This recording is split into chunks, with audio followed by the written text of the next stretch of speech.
হঠাৎই চমকে দিল ভারত। দেশীয় প্রযুক্তিতে তৈরি হচ্ছে এমন এক ক্ষেপণাস্ত্র যা ৮০ থেকে ১০০ মিটার মাটির গভীরেও লক্ষ্যবস্তু গুঁড়িয়ে দিতে পারে। ভারতের defence research and development organisation DRDO ঘোষণা করেছে তারা অগ্নি-5 ব্যালিস্টিক মিসাইলের ২টি নতুন ভার্সন তৈরি করছে।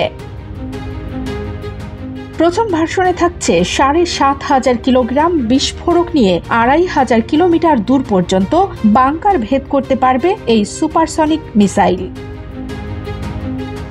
দ্বিতীয় ভার্সনে রয়েছে ৫,০০০ কিলোমিটারেরও বেশি দূরত্বে পারমাণবিক অস্ত্র বহনে সক্ষম একটি পরিপূর্ণ ইন্টারকন্টিনেন্টাল ব্যালিস্টিক মিসাইল।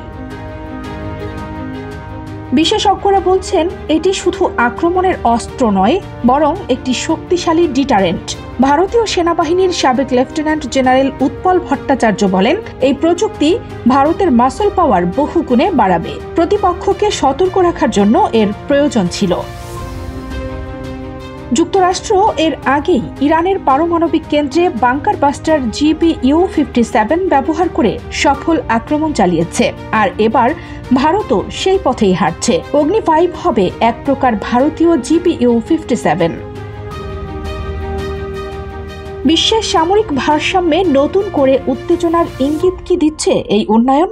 আর ভারত কেন এই সময়ে বাংকার বাস্টার বানাতে উঠে পড়ে লেগেছে? এই প্রশ্ন ঘুরছে আন্তর্জাতিক অঙ্গনে। অগ্নি-5 যদি মাঠে নামে তা শুধু ভূগর্ভস্থ শত্রুর নয়, পুরো কূটনৈতিক ক্ষেত্রও কাঁপবে। কানিজ ফাতেমা, নিপা, খবর সংযোগ।